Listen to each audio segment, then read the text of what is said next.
Sykesy, welcome back. Thank you for having me back. We were due to have a chat last week, but you had so much to do, we just couldn't fit it in, so we've had to tease the people for 7 days longer.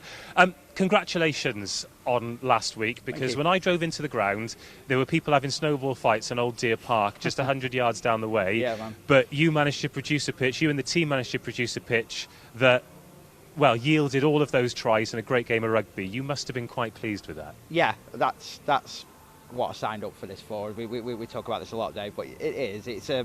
That wouldn't have been my opinion if I'd have spoke to you last week.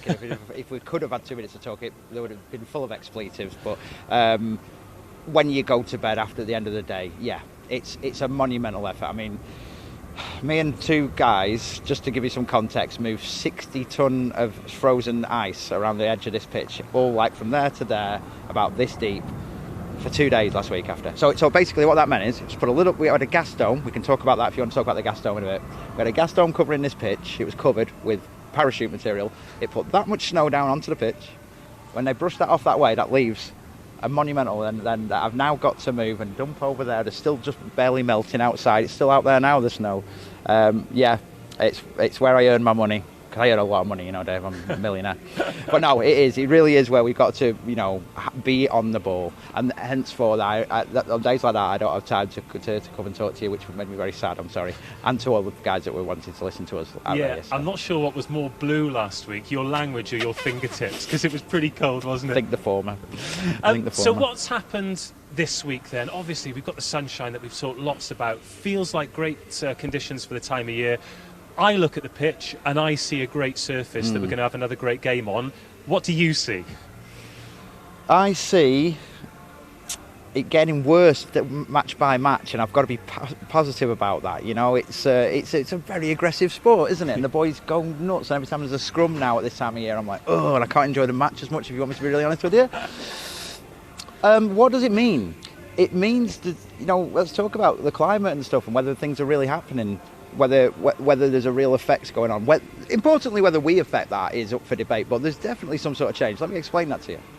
It was -7 consistently here all last week, and I don't know what it is today. It might be 15 degrees C. Yeah, it's lovely. That is a 20-degree change in a week. That is worrying to me a little bit, but no, they're not too worrying. I don't think the world's going to end just yet. But that's a new challenge. I've been doing this job for 25 years now, and I'm seeing this a lot. In summer, it can go from 30 degrees C down to 5. This affects the general morphology of the plant, how it grows, how its roots go down, how much I can store in those roots, how many blades I can get out there. We're becoming SAS guys. SAS as a motto is adapt and overcome. We've got to do it all the time. We've just got to think, right, what new strategy? Jim across the road, the head groundsman at Twickenham, he has cut that pitch up and put a brand new one in before the Six Nations. He's doing a whole new thing, turns the undersoil heating on, and he's doing a whole revolutionary thing. We have to adapt, we have to change. So what does it mean? It means this week's been a lot easier. It's been nice, it's been all right, but it's now very soft. I was just explaining to you, Cameron, before.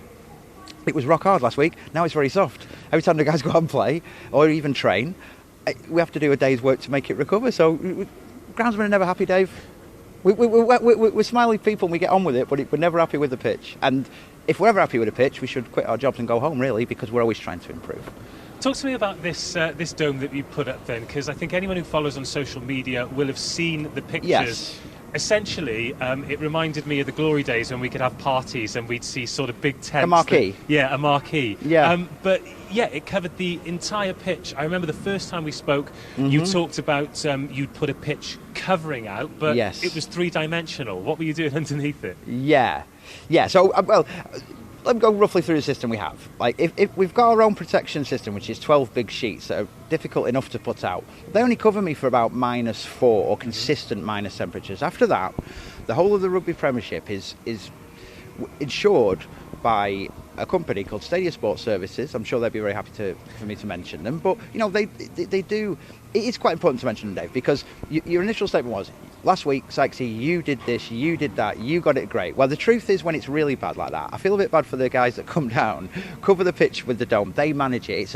It's an insurance policy. So it's kind of, the pitch is kind of out of my hands at a certain stage. The boys can't train. Once that's up, we've got to maintain the weather. Stop waffling, Sykes. What is this, right? It's brilliant. It's about 12 different sheets that are made of parachute material, and it's Gore-Tex. So what's brilliant about that is, nothing will go through that way, but it can sweat and get its moisture out. Sun gets through it, so it photosynthesizes. I've got a gas supply down there, and it's like a huge fan that gets the gas going, and then it fires it down a big tube down the centre that inflates, and that is underneath the whole of it, so that creates the dome. Then hot air is blown from full length all along down there.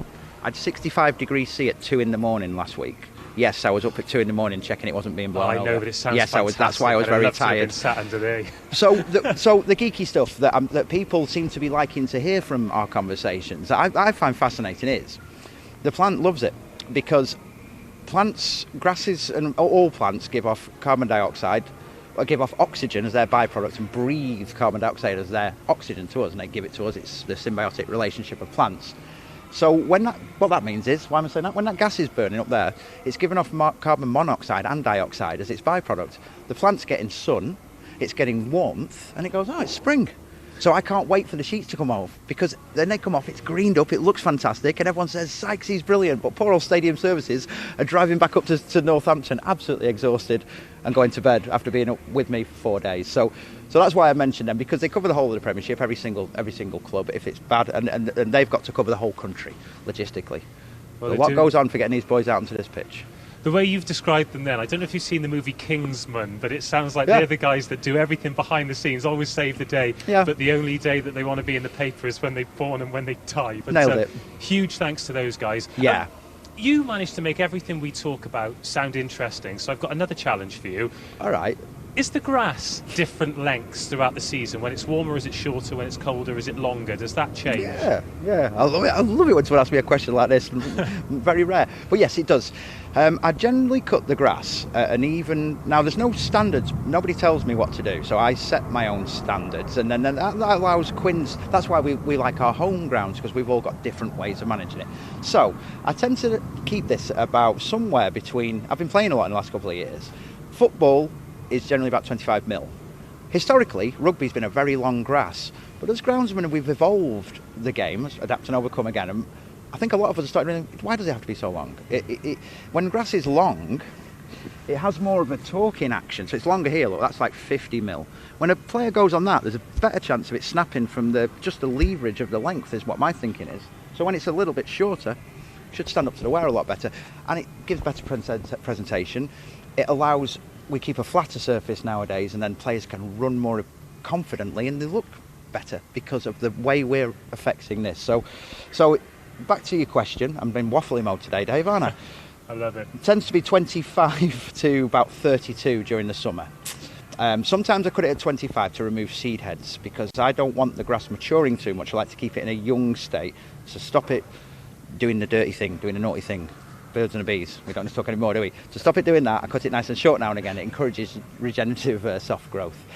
And then in summer, like in winter, like now, when the grass starts to slow down, I start raising the cut a little bit, and a little bit. Why do I do that? So I don't get too much of the leverage action, but I'm leaving what I call a few more solar panels on the grass. So in each cell are chloroplasts, which are what are they called? The solar panels. So if I grow 4 mil extra, and I've not got... Remember talking about what we've talked about in the past, the grass goes... As the temperature gets colder, the activity and the metabolism of the plant slows down. So if I just leave a few more mil on there, when we get nice days, a few nice days like this, the grass does grow, and it just gives it a bit more chance to get its metabolism going again by just having a bit more photosynthetic panels within the cells, is what I tried to say a few minutes ago. So what you're saying is, if I put on a bit of weight, then my metabolism will be better? What do you mean put on a bit of weight? You've put on a bit of weight since our last interview. Unbelievable. Now, you picking up the grass there makes me think that we are starting to get into the science experiments that you promised. The Grass Chronicles Part 4, can we actually have one of those? I am absolutely going to do it. It's going to involve... I'm going to say it now so we can't not do it. I want to get a chain. I'm going to show all you guys... And hopefully it'll be interesting. It's what I learned at college. And I'm going to get a chain and a sponge and a bucket of water and explain everything in 2 minutes about what I can waffle on for half an hour about it. Explain it all in 2 minutes. I want someone to get me a lab coat so it can look cool and we can look all geeky and doing it. And I'll wear gloves and everything if you want it. But either way, I want to, with a chain, get across to the people that have been watching us that seem very interested in the grass. Still blows my mind, by the way. Thank you to everyone out there that thinks we're interested. I've never thought I'm interesting. But yes, let's do that on the next one. I'm absolutely passionate about it. I'll set it up, and even if there's a snow dome out here, we'll get someone else to cover that, and we'll talk about live coat and lab coat and goggles. I'm in. Thanks again, Sykesy. Pleasure as always. If you do have a question about the pitch, get it in, and I will make sure. Ask us a question. Yeah, ask them, because all I can ask about is grass, but it is fascinating. I'm sure you'll all agree it is the best surface in the Premiership, and it is serving up some great matches. So cheers, Sykesy. Thank you very much.